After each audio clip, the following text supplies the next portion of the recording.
everyone, welcome back to my channel and welcome back to my another new vlog. আজকের ব্লগটা একটু interesting. প্রতিদিন আমি আমার ডেইলি লাইফ শেয়ার করি। আজকে আমরা যাচ্ছি একটু বেড়াতে। তাই সকাল সকাল দিদি আর আমি মিলে রেডি হয়ে বেরিয়ে পড়েছি। রাতের দিকে বৃষ্টি হচ্ছিল, তাই আর স্কুটি করে যাইনি, একটা টোটো বলে দিয়েছিলাম। তাই টোটো টাইমে চলে এসছে। এখন ওই 3:30 মতো বাজে। আমাদের ট্রেন আছে এখান থেকে 3:50-এ। এমনি দিন তো আমি সকাল 7টার সময় ঘুম থেকে উঠেও ঢুলতে থাকি, তবে আজকে যেহেতু ঘুরতে যাওয়া হচ্ছে তাই ভোর 3টের সময় উঠে রেডি হওয়ার পরেও এত এনার্জি রয়েছে।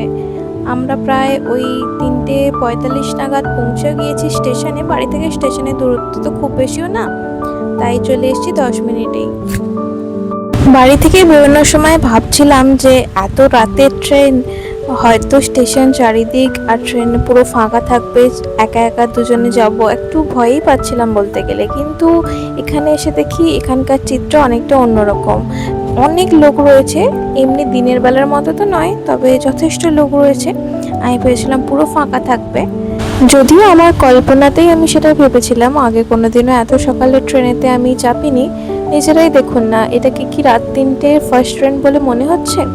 এরপর জানালা দিয়ে ভোরবেলা থেকে সকাল হওয়ার পুরো দৃশ্যটা দেখতে দেখতে পৌঁছে গিয়েছি হাওড়া স্টেশনে। এখানে ট্রেন থেকে নেবে আমরা বাস ধরবো, যাব এসপ্ল্যানেড, তারপর ওইখান থেকে আমাদের বাস রয়েছে, সেই বাস দিয়ে পৌঁছে যাব গন্তব্যে।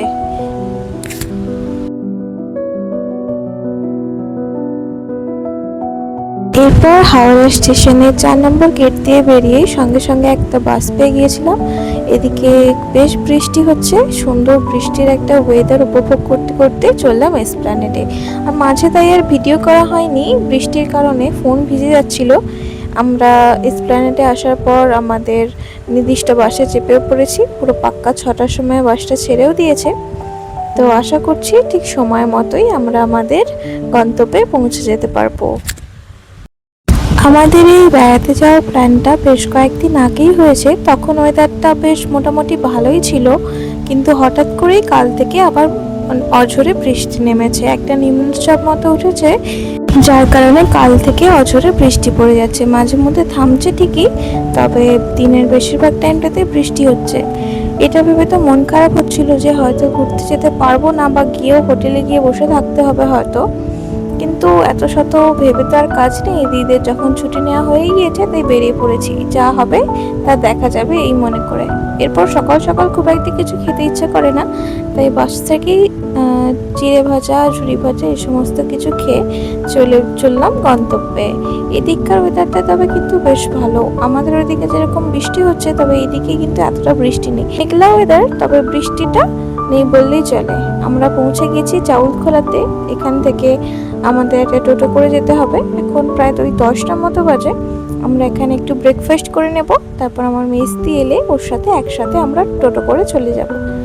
তো আমার ছোটদি এখানে একটা ডিম টোস্ট নিয়েছে, আর আমি একটা ম্যাগি নিয়েছিলাম।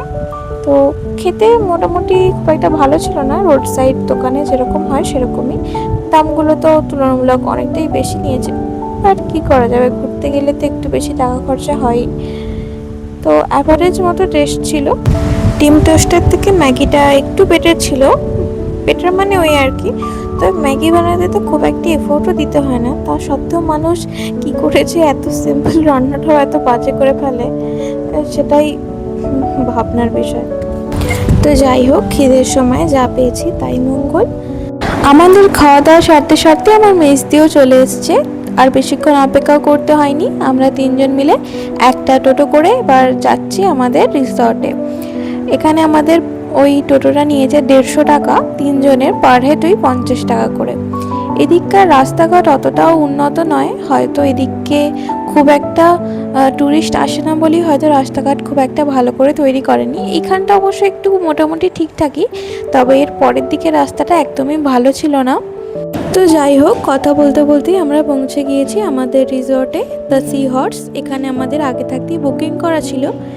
আমাদের ট্রিপের বাকি অংশ আর রিসর্টের ডিটেলস নিয়ে আমি পরের আরেকটা ভিডিও আপলোড করব। এই ভিডিওটা তাহলে এই পর্যন্তই রাখছি, দেখা হবে খুব তাড়াতাড়ি পরের আরেকটি ভিডিওতে। Thank you.